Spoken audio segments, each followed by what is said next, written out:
What's up there, fellas? How you doing? Hopefully you having a much better day. Hopefully the pain has gone down, the Simmons pain has gone down.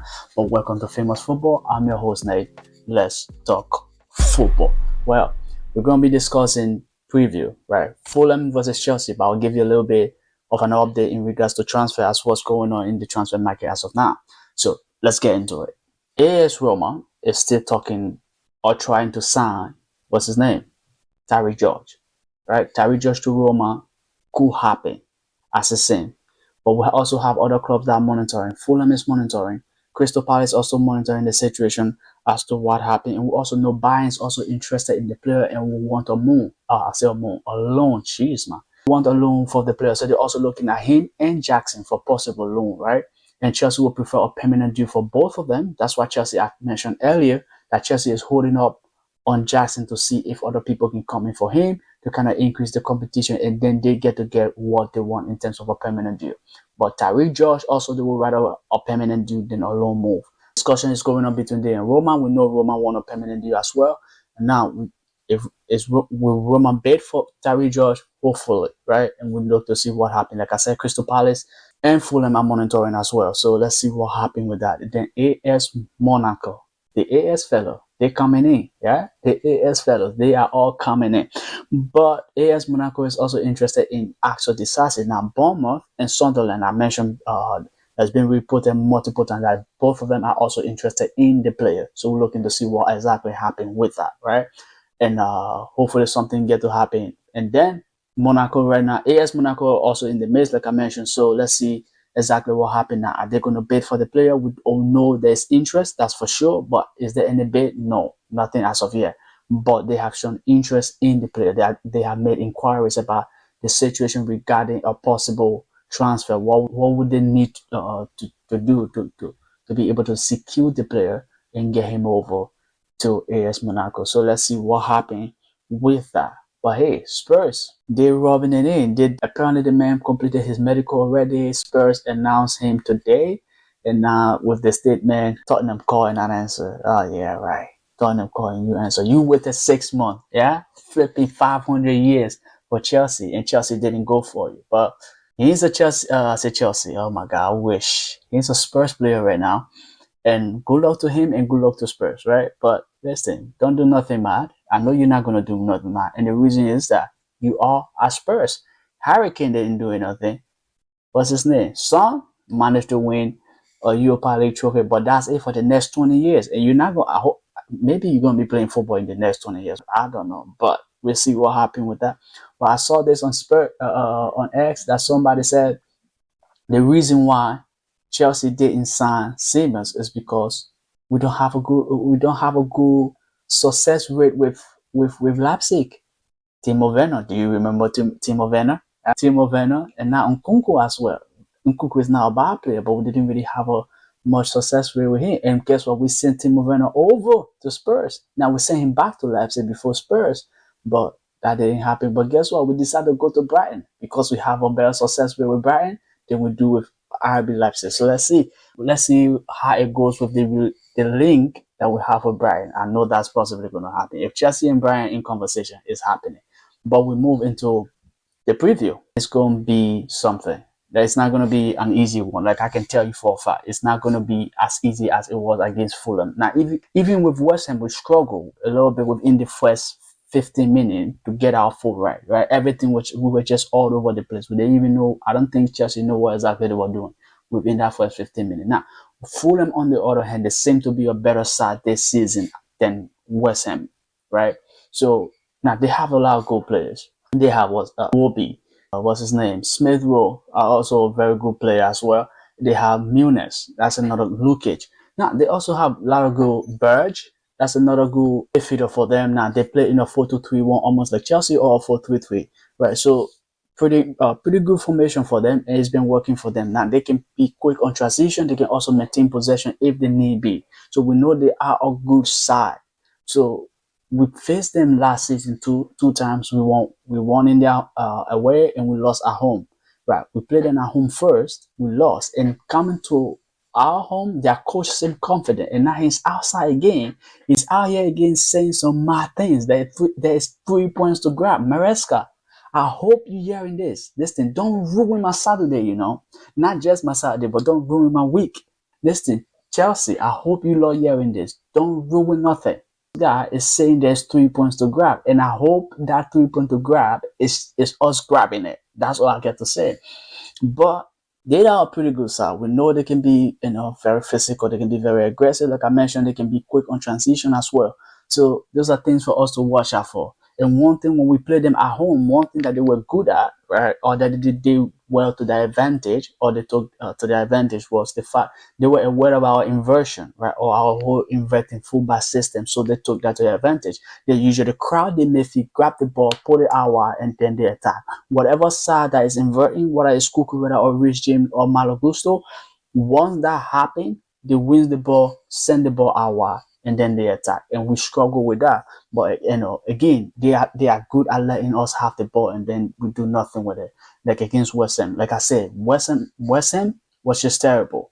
Fulham is not going to be the same, right? I think they're going to be a better team. They're going to be more compact. They're going to be more structured. They're going to get a much difficult game as compared to. I think the game against Fulham is more likely to be like the game against Crystal Palace, right? Than the game against West Ham. So let's see what happened. But hopefully it go according to our plan. But let's get into my starting 11. What do I think Maresca should do, right? My starting 11: Sanchez in goal, obviously. Cucurella left back, Chalobah, Tosin, the two center back, Gusto. No, instead of Gusto, I have Rich James.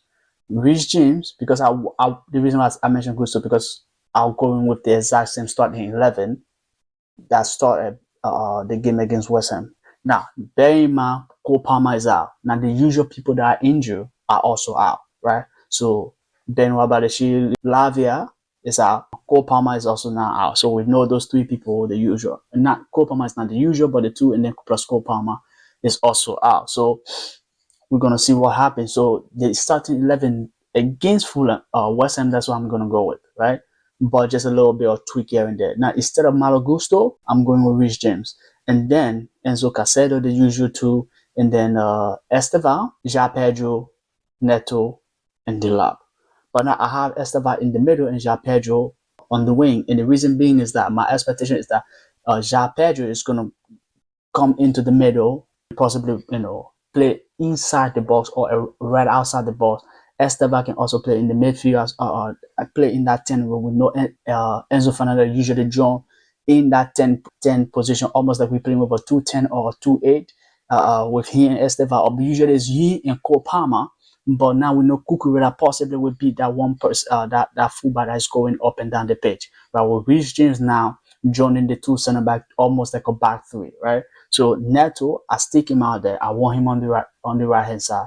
Let him do what Neto can do. Now I won't be against if Neto going on the left and Estevan playing on the right. Right? We saw Estevan play on the right. He was also decent when he against West Ham. So let's see what he can do. Now he got the man of the match. He also made a couple errors here and there that I think he needs to improve on. Now his physicality, that is something that he needs to improve on as well. Now he's just new to the league. He's adjusting, but he have a long way to go. So and then Dilap, we need that physical presence up there, right? Let me see a little bit of a combination between him and Ja Pedro, how this can go, how far this can go, right? Let's take advantage of that. I think having that physical presence of the lab up there may bring disruption to their defense, like I mentioned in my review after the West Ham game, because he caused disruption. Now defenders were worried about him doing set pieces. Not as much as West Ham was terrible in defending set pieces. Now his presence also add to that because they know he's good. They know his physical presence alone. He attracted people to them, and then giving people like Ja Pedro, Chalobah, those people around the back post the freedom to be able to do what they can possibly do, and to be able to hurt the opponent as well. So hopefully we get to see a little bit of that tomorrow. Like I said, Fulham is a more better team, very compact. It will give us a difficult game than we had at West Ham for sure. But hopefully we can come out with a debut. Now, a second option, right, for me would be getting starting, right? So Neto on the right hand side, then getting started, and then Dilap. So the same three. Now Estevan to start on the bench, maybe will come in later, but I have him on the bench. And then Gusto instead of Rich James. Other than that, everything remained the same, right? Now, we might get might get a little minute here depending on how the game goes. But that's what I'm looking to see from Maresca. Hopefully, we don't start the game the same way we started against Crystal Palace and West Ham, right? We started very slow, very disorganized. We were struggling to get our foot forward. We didn't really know. It seemed that we didn't know what we were doing, right, to begin with. Because of, and like I said, Fulham's going to be a much better side. I keep saying this, right? So if we're not careful and we manage to go down 1-0, it could be something else, right? It could end up worst case scenario, right? But hopefully it doesn't turn that way, right? I know they come in with confidence. The manager said there's 3 points to grab. Maresca, Chelsea, put it together, right? But we know we can get a debut. We can get a debut. It's at home. It's at the bridge. The fans gonna be there. We're gonna be, without washing online. We will be supporting. We'll be giving all maximum support we can possibly get. So make sure you guys get the debut, right? Now I trust this squad. I believe in them. The confidence is there. The energy is there. It seems like they are ready to compete, right? Fulham, this thing. I know they could pose a threat, but I'm not forced about it. I know we're gonna get the job done. Let's get into my prediction. Ooh la la. What? I'm going Chelsea 3, Fulham 1. Now, 1 because I don't think we can keep a clean sheet. We don't know how to keep a clean sheet. Right? Now, we managed to keep a clean sheet against PSG for some reason, but we cannot keep a clean sheet. Right? So, even against Crystal Palace, we didn't keep a clean sheet. Right? It was 0-0, but we know Crystal Palace score. But 3-1, Chelsea to win. And I know, who do I think going to score? I'm putting Delap up there. Esteva to score. Ja Pedro. Pedro Neto with 2 assists. I'm putting it out there. If you can bet, write it down. Write all of this down. Let's go. Put that bet in. You might be a millionaire tomorrow. Delap to score. Esteva to score. Ja Pedro. Pedro Neto. Yeah, Pedro Neto with 2 assists. So let me know your thoughts down below. What do you think about the lineup? Would you change anything? Who do you think should be starting? Would you rather Santos come in for Fernandez or no?